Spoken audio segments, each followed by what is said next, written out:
আসসালামু আলাইকুম। 7 days 7 hair accessories চ্যালেঞ্জের আজকে ৩য় দিন। আজ আমি আপনাদের প্রিন্টারে ইন্সপায়ার্ড একটা বো ক্লিপ তৈরি করে দেখাবো।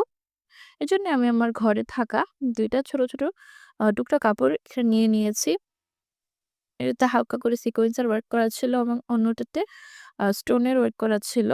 এটাকে আমি ২ সাইজে কেটে নিয়েছি এবং গ্যাস লাইট দিয়ে সাইডগুলো ভালোভাবে পুড়িয়ে নিয়েছি। আপনারা চাইলে এটা সেলাইও করে নিতে পারেন। তবে সেলাই থেকে পুড়ে নেওয়াটাই বেশি ভালো। তারপর আমি ২ টা কাপড়কে মাঝখান থেকে সুই সুতা দিয়ে সেলাই করে নিয়েছি। আপনারা চাইলে এটা আঠা দিয়েও জয়েন করে নিতে পারেন অথবা সেলাই করেও নিতে পারেন, মেশিনে সেলাই করে নিতে পারেন। আমি এখানে কাপড়টা ২ সাইজের নিয়েছি এবং মাঝ বরাবর আবার সুই সুতা দিয়ে ভালোভাবে সেলাই করে একটা বউয়ের মতো করে নিচ্ছি। আমি এখানে ২ টা লেয়ার দিয়েছি। আপনারা চাইলে এখানে ৩ টা লেয়ারও দিতে পারেন। আ এখানে আমি কাপড়গুলো ছোট বড় নিয়েছি। বড় যেই বউটা আছে ওটা থেকে ছোটটা প্রায় ৩ থেকে ৩.৫ ইঞ্চি পরিমাণে কম নিয়েছিলাম। তাই এর ডিফারেন্সটা একটু কম এসেছে। আপনারা চাইলে আরেকটু বেশিও নিতে পারেন।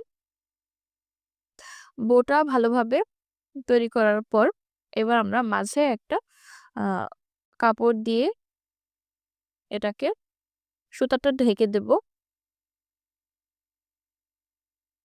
আর পেছন দিকটাতে সেলাই করে দেব। আপনারা চাইলে এখানে গ্লু গান অথবা ফেব্রিক গ্লু ইউজ করতে পারেন।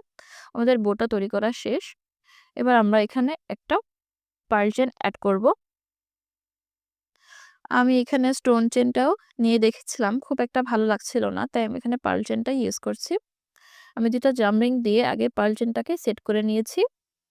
একটা ছোট এবং একটা বড়। তারপর একটা সুই সুতার মাধ্যমে জাম রিংগুলো বউয়ের পেছন দিকে সেলাই করে নিলাম। আপনারা চাইলে এটা আঠা দিয়েও করতে পারেন।